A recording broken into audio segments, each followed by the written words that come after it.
Grade 2. Students. Okay, copy first, okay? Okay, later we will practice. Then after that, teacher Sopo will take video one by one. Okay, one by one. I am.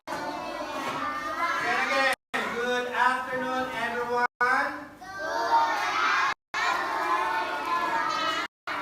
My name is.